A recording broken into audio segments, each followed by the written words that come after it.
কালকে বিশ্বকাপের দল ঘোষণা হয়েছে। সেই দলে 5 জন প্লেয়ার এমন আছেন যারা ফর্মে না থাকা সত্ত্বেও দলে জায়গা পেয়েছেন। তো তাদের উপরে প্রশ্ন উঠছে। নাম্বার 1-এ আছেন হার্দিক পান্ডিয়া। হার্দিক পান্ডিয়া আইপিএলে 10টা ম্যাচ খেলেছেন। 10টা ম্যাচে তিনি 197 রান করেছেন। সর্বোচ্চ তিনি এক ইনিংসে রান করেছেন সেই 46। স্ট্রাইক রেট 151-তে তিনি ব্যাটিং করেছেন আইপিএলে। বল করেছেন 19 ওভার, উইকেট নিয়েছেন মাত্র 8টা। ওভার প্রতি রান খরচ করেছেন সেই 12 গড়ে রান দিয়েছেন তিনি সেই বল হাতে। তো এই পারফরমেন্স দেখে হার্দিক পান্ডিয়াকে সিলেক্ট করা হয়েছে এবং তাকে ভয়েস ক্যাপ্টেনও বানিয়ে দিয়েছে সেই ভারতীয় ক্রিকেট বোর্ড। তো আইপিএলে একদম বাজে পারফরমেন্স নিয়ে সেই আইপিএলে তাকে চান্স দেওয়া হলো সেই হার্দিক পান্ডিয়াকে। 2 নম্বরে আছেন মোহাম্মদ সিরাজ। মোহাম্মদ সিরাজ সেই 9টা ম্যাচ খেলেছেন আইপিএলের, আর 9টা ম্যাচে তিনি মাত্র সেই 6টা উইকেট পেয়েছেন। তো 9 ম্যাচে 6 উইকেট নিয়ে তিনি দলে জায়গা পেয়ে গেলেন। মোহাম্মদ শামির অনুপস্থিতিতে বাধ্য হয়ে মোহাম্মদ সিরাজকে দলে নিতে হয়েছে, কেননা মোহাম্মদ শামি চোটের জন্য সেই অপারেশন করেছে পায়ের, আর তাই জন্য তিনি খেলতে পারবেন না। তাই জন্য মোহাম্মদ সিরাজকে হয়তো প্রাধান্য দেওয়া হয়েছে সেই বিশ্বকাপের দলে ফর্মে না থাকা সত্ত্বেও। তো ভারতীয় ক্রিকেটে কি এত বোলিংয়ের অভাব হয়ে গেছে কি যে ফর্মে না থাকা সত্ত্বেও প্লেয়ারদের চান্স দিতে হচ্ছে? তো মোহাম্মদ সিরাজের জন্য এটা হয়েছে।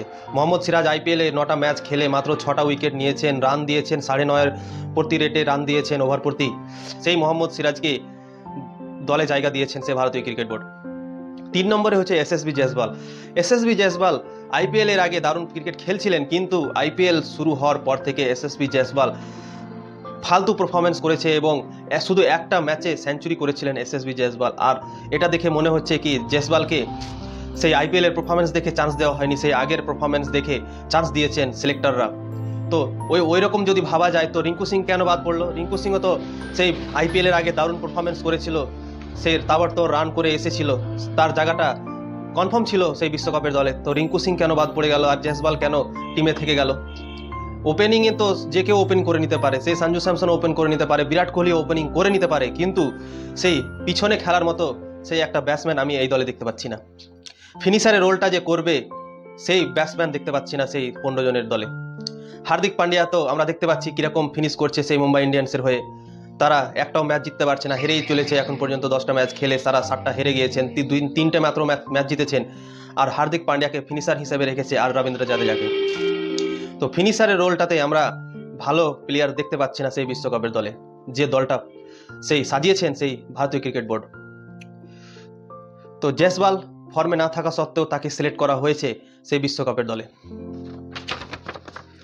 রবীন্দ্র জাদেজা 4 নম্বর হচ্ছে রবীন্দ্র জাদেজা।